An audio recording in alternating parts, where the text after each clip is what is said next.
अस्सलाम वालेकुम। डिस्कवर कामों के साथ आपकी खिदमत में एक बार फिर हाज़िर हूँ।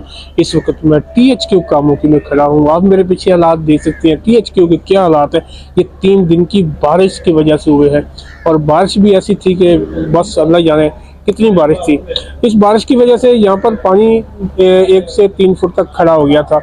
कुछ पानी निकला है, लेकिन ये एक बड़ी हैरानकुन बात है कि पहले ज़माने में लोग जब इमारत बनाते थे तो पहले सीवरेज का निज़ाम जो है उसे मुकम्मल करते थे, उसके बाद इमारत को उस पर खड़ी करते थे। खुसूसन इस बात का ख्याल रखते थे कि जो इमारत बन रही है उसमें कभी भी अगले 50 साल तक सीवरेज का मसला न बने।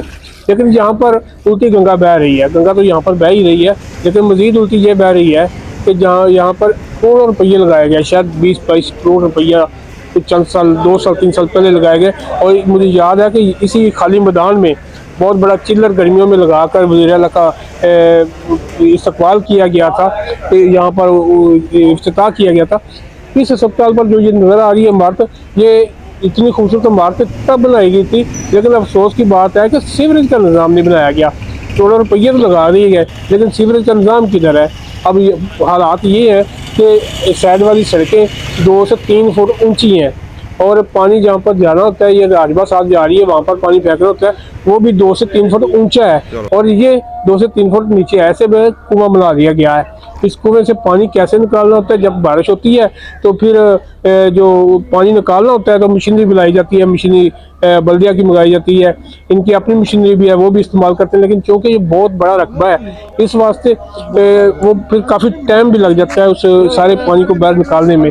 इस सारी सूरत हाल में अब तक ये सबसे बड़ी यहाँ पर जो इसे ऑन करने वाले तो हर मौजूद है, यहाँ पर जो भी मुंतखब नुमाइंदगान होते हैं वो इसे ऑन करते हैं, जी हमारा अस्पताल है, बहुत बात करते हैं। लेकिन इस बात का कभी किसी ने ख्याल नहीं किया कि यहाँ पर बारिश होने के बाद पानी कैसे निकाला जाएगा, सीवरेज का निज़ाम कैसा होगा, ये घिसा पिटा जो पहले का निज़ाम है उसको कैसे डेवलप किया जाए। इस पर बात करने की, इस पर काम करने की ज़रूरत है। अब जो मरीज़ यहाँ पर आते हैं वो बड़ी मुश्किल से आते हैं, कैसे आते हैं, इस बारिश में से गुजर के वो कैसे पहुँचेंगे यहाँ पर। वो कई ऐसे मरीज़ होते हैं जो पैदल चल नहीं सकते, वो इस पानी में कैसे आ सकते हैं।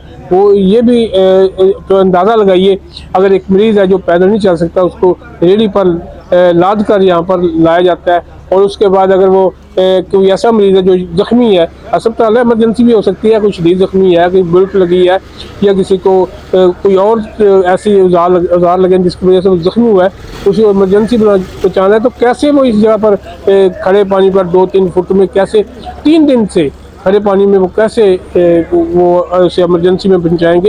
ये सारी सूरत हाल यहाँ की है, और ज़रूरत से अमर की है वज़ीर आला पंजाब जो मरीम नवाज शरीफ साहबा, ये सुथरा पंजाब का भी वो ऑन करती हैं, लेकिन सुथरा पंजाब भी यहाँ आकर मुकम्मल नाकाम हो चुका है। अभी तक उसकी कारकर्दगी इसको इस अस्पताल से पानी निकालने में ज़ीरो बड़ा ज़ीरो है।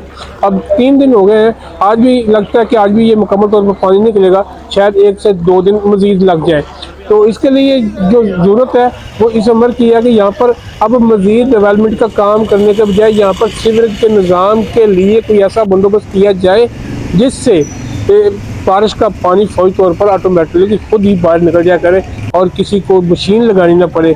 इस सूरत हाल में आप क्या कहते हैं? आपके तबसरे की ज़रूरत है, आपका तबसरा हमारे लिए बहुत ही अहमियत रखता है। इस चैनल को लाइक भी कीजिए, सब्सक्राइब भी कीजिए, और खुसूसन इसे शेयर लाजमी कीजिएगा, क्योंकि ये सदका जारिया समझ के अगर आप इस पैगाम को शेयर करेंगे तो हो सकता है कि ये सुनी जाए और आपको भी इसका सवाब मिले। जी।